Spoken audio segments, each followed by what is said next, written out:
Josh, welcome back to another reaction video. Yes, Lord. Indeed, we are back with another reaction video. Today, we are reacting to why Pistol Pete might be the most talented guard ever. I know about Pistol Pete. I know about people, some of the NBA players back in the day. I don't know all of them. I'm gonna get to them at some point. I'm gonna get to them, but y'all put y'all down below if y'all want me to react to anything else. But other than that, if you're new to my channel, make sure you're liking that video and subscribe if you haven't already subscribed, and make sure everybody locked in my channel. Even the pets need to be locked in. Grab your food, your snacks, your beverage, your soda, your cold drink, all things sort of that. And we are finna get into the video, and we finna see why Pistol Pete might be the most talented guard ever. This 17-minute video might be 19, 20, etc. You feel me? But we're finna get into this video and we're gonna see how good Pistol Pete was. You feel me? I know of Pistol Pete, but I don't like know his game like down to like everything he was doing. But I know of him. You feel me? But let's get into it. In terms of shooting, he was the Steph Curry of his era. He could handle. Whoa. In terms of shooting, he was the Steph Curry of his era. I'm not gonna lie, doing that mid jump is crazy. But let's continue. He could handle the ball like Kyrie Irving. Stephen Curry, Johnson's passing flair, and on top of everything, he had Michael Jordan's hunger for scoring. So he had Stephen Curry, Kyrie, Magic Johnson, and Michael Jordan comparisons. Y'all heard it there. Y'all heard it. Let me know, y'all, is them comparisons, are they overdoing it, or is that like right? You feel me? Is that right? But he played before some of those guys were even born, and many consider him to be the whoa. He put him on the ground. Even born. And he said, "Hey, come here." Consider him to be the greatest collegiate player ever. His name is Pete Maravich. However, everybody called him Pistol. Yeah, Pistol Pete played like he was one of the Harlem Globetrotters, as many of his moves were never seen before in the NBA. Maravich, boy, he's got all kinds of moves. He said, oh yeah, he got that. Was a spectacle, a basketball magician, and one of the biggest stars in the darkest eras of the NBA. This is the Pete Maravich story, and why he might be the most talented guard ever. Let's Before see. we talk about the Pistol, we first have to mention his father, Peter Maravich Sr., who was the biggest influence on his son's career. Pete Sr. was the son of Serbian immigrants, but because of his childhood job of delivering newspapers, everybody called him Press. Press Maravich fell in love with basketball as a kid, and he played obsessively, earning a college scholarship and playing in minor basketball leagues in his 20s.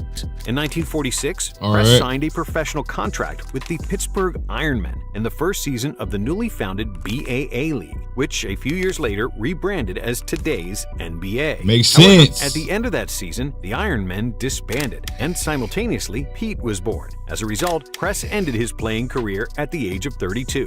Press then turned to coaching, and his love for basketball was quickly instilled in his son. When Pete was only 3 years old, he had already started dribbling and shooting. By 1954, at the age of 7, he had begun playing organized basketball. That year, Pete began training seriously after he told his dad that he wanted to become the best player in the world and win an NBA title.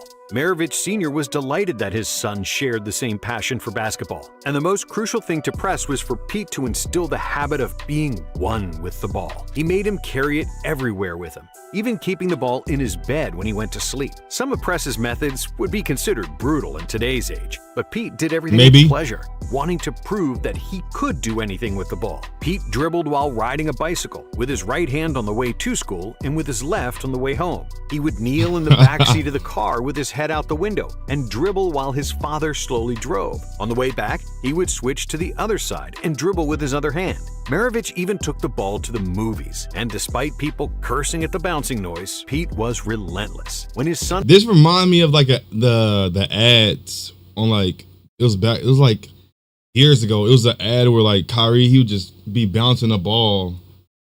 He'd be bouncing the ball everywhere.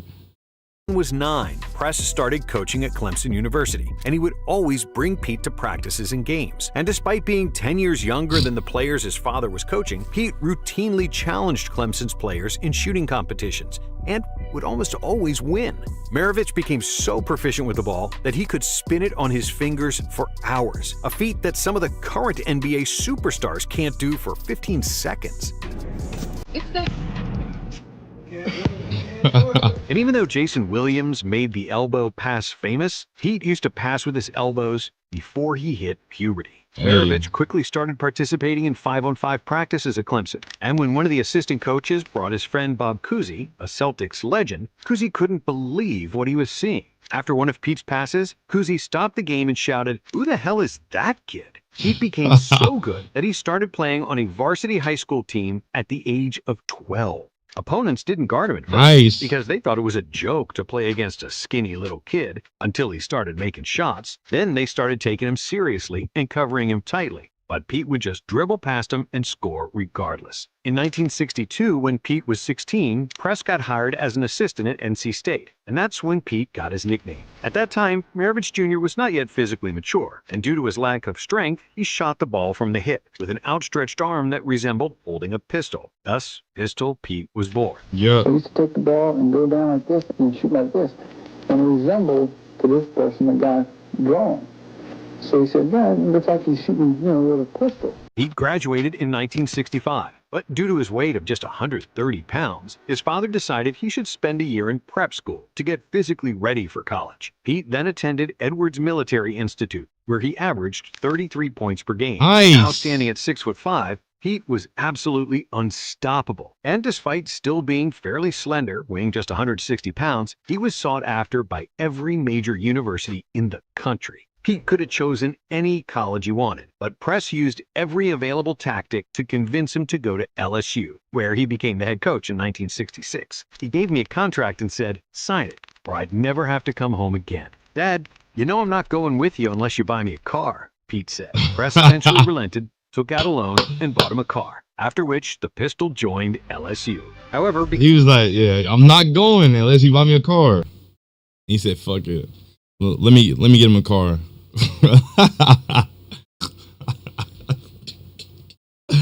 Hey, it worked though. You feel me? It worked.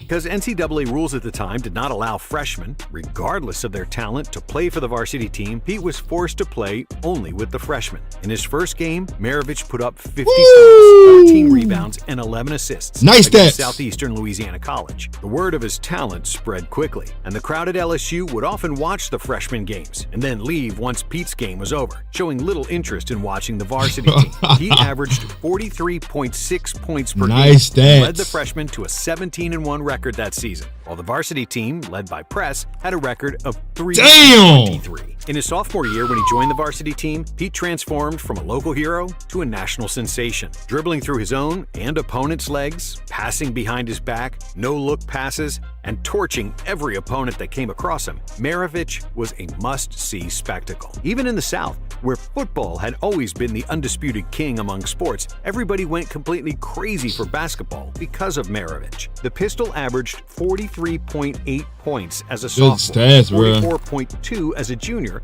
and 44.5 points in his senior year. Straight 44 balls. 44 stats. Y'all know what I meant. 44 ball. He's a bucket. Yes, Lord, he is. But let's continue though.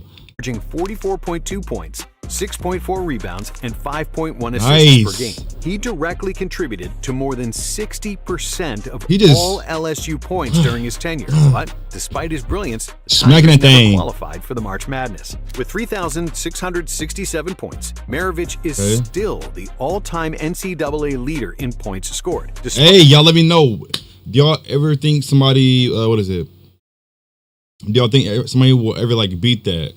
Because usually some people, it depends. Because now I think you only gotta like play like a year of college to get to go into the league. But there's different options. You could like go overseas and all that other shit to get it to the NBA. But y'all let me know do y'all think anybody will beat the record that Pete Maravich, aka Pistol Pete's, do y'all think anybody will beat that 3,000 points? You feel me? Despite playing only 3 seasons and without a three-point line. Analysts later calculated that his overall average would have risen to 57 points if three-pointers were counted, because he made 12 field goals per game from a distance greater than the later set three-point line. Yeah. By the time he finished college, Pistol Pete was the most well-known player in the country. And Imagine there was a 3-point like back in the day. Imagine there was a 3-point. He just over, smack it, smack him. He had plenty of options for continuing his career. He was contacted by half of the ABA teams, many NBA teams, and even the Harlem Globetrotters, who offered him $1 million to join them. Maravich dribbled the ball like a Globetrotter. He shot the ball better than all of them, and he knew every basketball trick in the book. Between his legs, behind the back, dribbling 2 balls at the same time, you name it, Pistol Pete was doing it. If he had joined the Globetrotters, he would have been the first white member, but he would have fit right in because he had a unique skill set. However, his dream was to play in the NBA like his dad, and the Pistol was selected with the 3rd pick by the Atlanta Hawks in the stacked 1970 NBA draft. We are most happy to announce that Pete Maravich will play professional basketball for the Atlanta Hawks. The Hawks gave Pete an astronomical contract of $1.9 million for 5 seasons. At almost $400,000 a year, that was 10 times the NBA average salary at the time. He also signed many endorsement deals, shot commercials, and became a superstar as an NBA rookie, which didn't sit too well with the rest of the Hawks players. They didn't look at him as a beloved star. See, that's some crazy shit, bro. I get it. He got the money. He get more money than y'all. It's not his fault he better than y'all. And getting all these endorsements and brand deals, et cetera, et cetera. And then it's like, y'all can't just be happy for him. Y'all got him on your team. You know what I'm saying? Like, that shit be crazy. It be your own team that they be on. And savior, like, but a braggadocious white kid with a huge contract who didn't deserve their respect. He wasn't just a great white hope for Atlanta, but for the entire NBA. The problem was also in the management. They didn't want to pay $60,000 to bring Lenny Wilkins to us, and for this guy, even millions are not a problem, said Lou Hudson, the Hawks all-star small forward. Sometimes he would pay the bill at dinner, and they would criticize him for showing off and wasting money. And when he didn't pay, they would say he had all that money and was a stingy a-hole. There were problems off the court and on the court because of his style of play. Maravich continued to play in the NBA just like he did in college, running around the court, performing all sorts of trickery with the ball and throwing unexpected passes to teammates. So the ball often hit him in the head or went out of bounds. One time, Because he's not ready for the ball. Get them hands ready and feel me to catch the ball. How hard is it? You saw how he was playing in college. I'm pretty sure you knew how he was playing in college. So get ready and catch that ball and lay it up. You know what to do, buddy pal. could have played a quick counterattack, and he just rolled the ball on the floor. I couldn't believe it and just let it go out of bounds. The coach was mad at me because I didn't pick up the ball. And why did he roll it? Let him do that in the Harlem Globetrotters. Lou Hudson recounted in a situation that perfectly reflected the relations in the team. He'd averaged 23.2 points and 4.4 assists in his rookie season. But for the first time in his career, he didn't enjoy playing basketball. Unlike in college, the main question for fans was no longer how many points did Pete score, but did the Hawks win? And the answer, more often than not, was they didn't. The Hawks had a losing record in the regular season. And in the playoffs, they were quickly eliminated in the first round by the Knicks. Pete averaged 22 points in the series, shot a poor 37% from the field. The media and fans altered the context of the nickname Pistol Pete, portraying Maravich as a gunslinger who prioritized his numbers. Pete took those claims personally, and in 1972, his sophomore year, he took 4 fewer shots, averaging 19.3 points. That's still good stats. His assists numbers went up, with 6 dimes per game. He also contracted mononucleosis, causing him to lose 20 pounds, which certainly had an impact on his game. That year, the Hawks won only 36 games, the same as the previous year. And in the first round of the playoffs, they were once again knocked out pretty easily, despite Maravich scoring 28 points per game. But in his third year, Pete was tired of trying to be liked by his teammates. He started doing what he knew best, being a wizard with the basketball. Maravich averaged 26.1 points and 6.9 assists per game, bringing his first All-Star team selection and a point on the second All-NBA team. The Hawks won 46 games, but in the playoffs, the John Havlicek-led Celtics were too strong once again, winning the series in 6 games. In his fourth year, the Pistol improved his scoring, averaging 27.7 points per game, the second best mark in the league, and made another All-Star team. However, the Hawks plummeted to a 35-47 record, failing even to make the playoffs. It was clear that the marriage between Pete and Atlanta wasn't working out. Yeah. So the Hawks traded him to the New Orleans Jazz, an expansion team from Louisiana. The Jazz needed a proven star to sell tickets and establish the franchise, and no one was better than Maravich, a local hero from LSU. The Jazz gave the Hawks 2 players and 4 draft picks for Maravich, who regained all the power and the rock star status. But just a few months later, his world began to crumble. His mother had been in a bad mental state for a long time. Man. She was neglected in a family that lived for basketball while she felt excluded. And in late 1974, her struggles ended in tragedy as she took her own life. After that, he began to reevaluate his life and career, and more than Rest in peace to Pistol Pete mother, aka Pete Maravich. Rest in peace to his mother. That's crazy. ever, he wanted to achieve his dream and win a ring. So he began to transform into a more team-oriented player rather than a star. However, the Jazz were a new franchise with few quality players, and Pete, despite his desire to win and play team ball, had to do everything again. In 1976, the Pistol averaged 26 points and made the first All-NBA team. In 1977, he led the league in scoring with 31.1 points per game, finishing third in the MVP voting behind Kareem Abdul-Jabbar and Bill Walton. On February 25, 1977, Pistol Pete scored 68 points against the Knicks, which at the time was the 7th highest scoring game of all time and the highest scoring game ever by a guard. Here's a basket for him if he can convert. Like 68? And a steal. Look at him fight for this ball. 68. That's crazy. I'm not even gonna lie, that's crazy. And I feel like and then Wilt put up a 100 ball. Like 60. But I know for a fact Wilt could have put up more than 100 ball for sure. If Pete is put up 68, ooh wee, Will could have put up a probably cool 120, maybe. I know Will. He was moving down that court, and that's when he had no 3 points. So like, yeah, I feel like he could have had more, but 68 is still crazy, and 100 is still crazy too.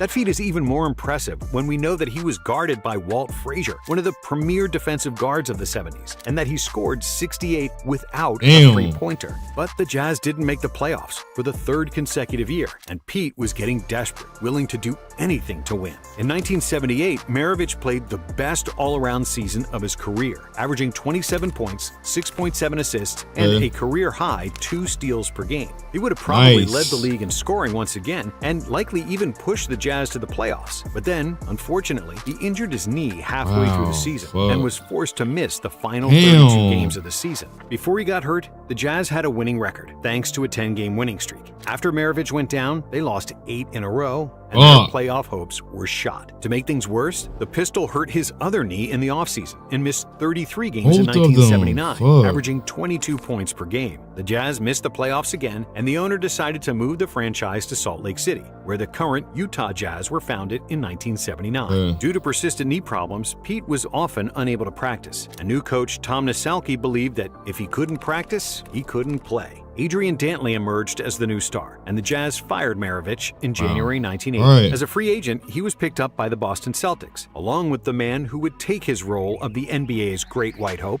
Larry Bird. Larry Legend. Larry Legend. I got some videos on him too. You feel me? I got some videos on him too, so y'all go check them out I haven't watched him, you feel me? Accepted a supporting role, mostly coming off the bench, while one rule change finally unlocked his biggest weapon, shooting. The NBA introduced the three-point line that season, and Maravich made 10 of 15 attempts, shooting an unreal 67% from three. After 10 years in the league, Pistol Pete finally won a playoff series, as the Celtics swept the Sixers in the first round. However, Pistol's knees were shot, pun intended, and he was able to play just 9 minutes per game, during which he scored 6 points on average, making 61% of his shots. In the second round, the Celtics lost to the Sixers in 5 games, and Game 5 of the series was the final game of Pistol Pete's legendary career. He retired at the age of 32, just like his father, with career averages of 24.2 points, 4.2 4.2 rebounds and 5.3 assists. At the time of his retirement, he was the 7th leading scorer of all time, and he's currently 25th in points per game. And even though the Celtics wanted to re-sign him for the 1981 season, Maravich feared that his knees would give up, and he didn't want to be the version of himself far below his basketball talent. And when the Celtics won the 81 title without him, Pete fell into a deep depression because he realized he could have achieved his lifelong dream, after which he became addicted to alcohol and nearly went down the same path as his mother. It took him several years to recover, but through faith and the support of his family, he bounced back. In 1987, Pete was inducted into the Hall of Fame, and in January 1988, Maravich traveled to California to be interviewed by evangelical author and psychologist James Dobson for his radio show. He and his friends were playing basketball in a local church gym, and during the game, Maravich collapsed on the floor. Dobson said that his last words before he died were, "I feel great." An autopsy revealed that Maravich had been born with a heart defect, lacking a left coronary artery, and the other artery had been compensating for the defect during his entire career. In one interview in 1974, Pete said, "I don't want to play in the NBA for 10 years and then die of a heart attack at 40.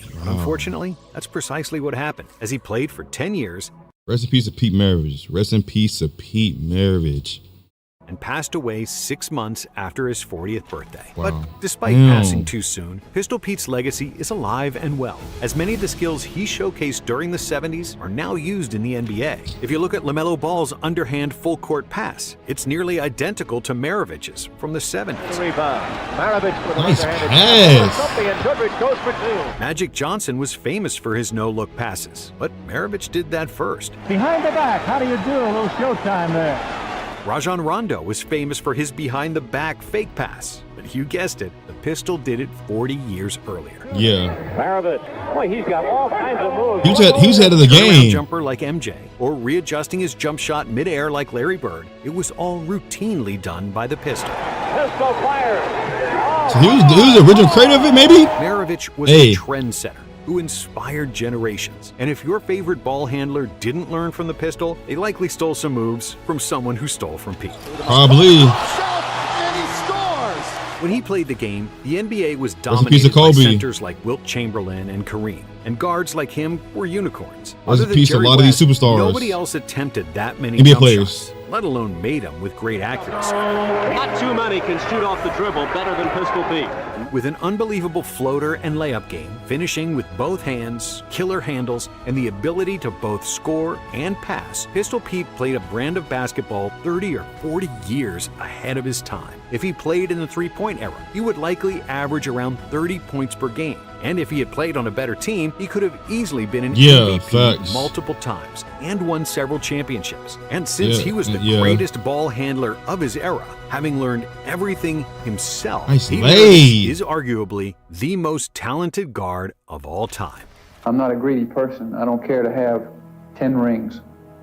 I just want one.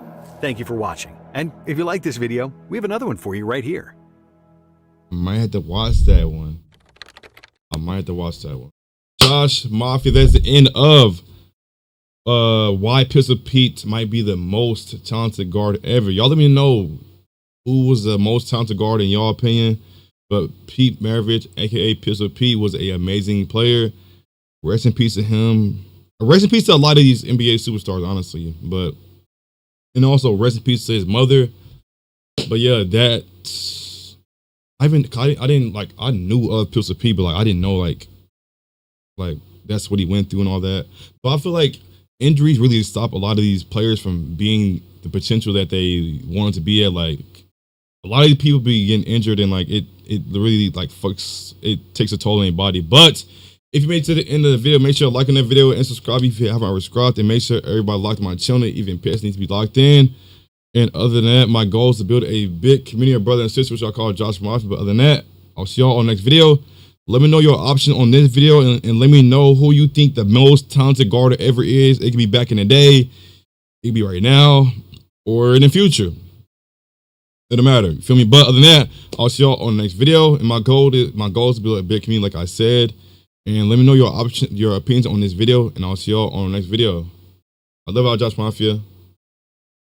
Falling, dreaming, talking.